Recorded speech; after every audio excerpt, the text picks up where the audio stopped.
What's up, you guys? All right, so 3 things that will keep you poor forever if you do them. That's what we're talking about for today, but before we get started, you make sure you smash that subscribe button and ring the bell for notifications. Item number 1, going into debt to take on a degree that's an undecided major. You don't even know what you're doing. You're just going there, dropping $20,000 or $30,000, and you hope that something's gonna come out of it. Are you really willing to waste all that money? It's just like taking money and throwing it out the window. Son, what are you gonna do for a degree when you come out and work? Huh? Because you really need that degree. I don't know, Dad. Like, it doesn't really take anything to be an artist. Like, all I have to do is just like draw stuff out and then like make money. What's a stupid piece of paper gonna like do for me? Oh, you stupid motherfucker. Point being is that you don't pay for a degree unless it's a profession that you're going into. Whether you're becoming a doctor, a lawyer, an accountant, or something that requires you to have some sort of designation to perform your work.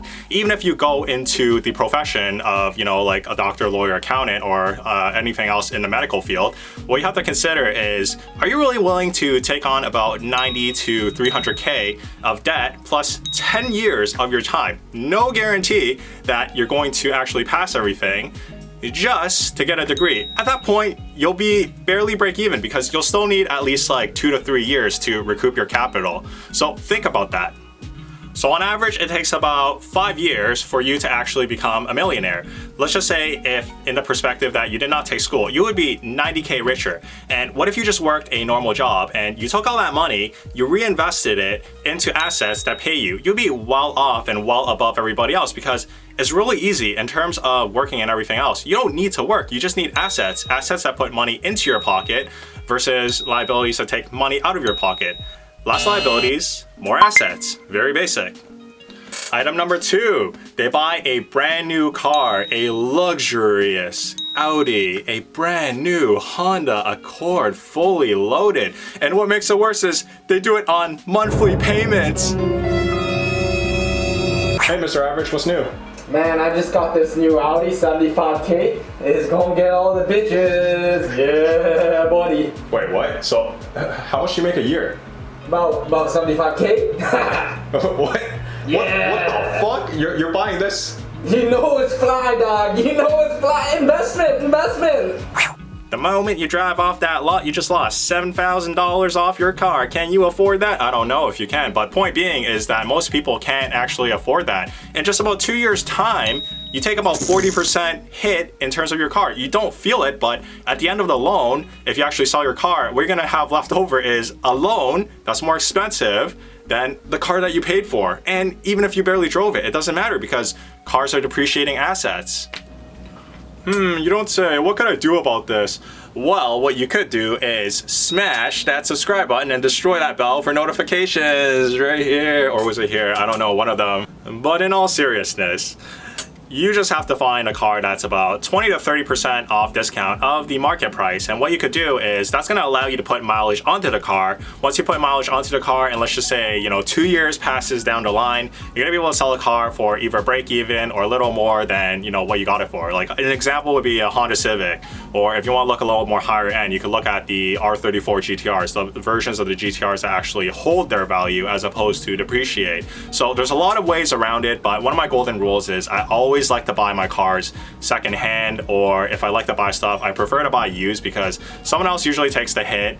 And let's just say if you're buying like like a PS4 or something, does it really make sense that you're gonna pay like full sticker price for the PS4, whereas you could actually buy it half off, like Kijiji or something? Main takeaway is don't do monthly payments. If you do plan to do monthly payments, make sure that's only 1/10 of your take home. That's kind of what's worked for me. It's up to you if you want to take that advice or not.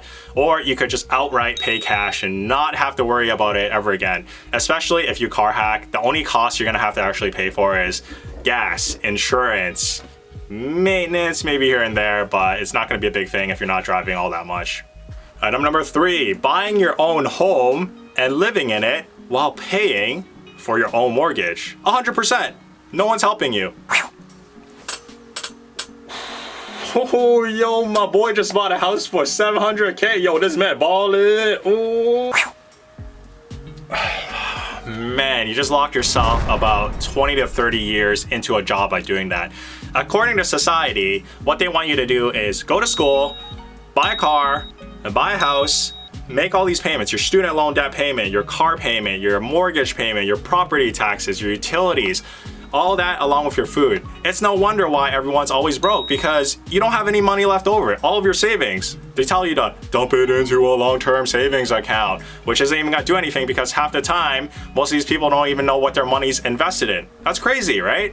And that's how people get trapped into the rat race. You go to work just to pay for a house that you're barely in because you're trying to pay it off. Doesn't make sense. You got a vacation once every year for a week, give or take, and you're gonna be budgeting all year just to make that vacation money. All right, so to sum it up, the three things that we talked about was student loan debt, car loan payments, mortgage payments. What do these three things all have in common? They're all liabilities. What's a liability? It takes money out of your pocket versus an asset that puts money into your pocket. So life is very easy, and what my mentors always told me is you gotta buy more assets, things that pay you, and buy less liabilities. When your asset column is, let's say, 70% and your liability column is 30%, you're basically free, because at that point, you're not really gonna be tied down to a job. And when it becomes passive, when you become financially independent, that's where you're going to be able to work on getting rich. Get free from the 9 to 5 first. Once you get free, then focus on getting rich. That's gonna be the best way to do it. And make sure you smash that subscribe button and ring that bell for notifications.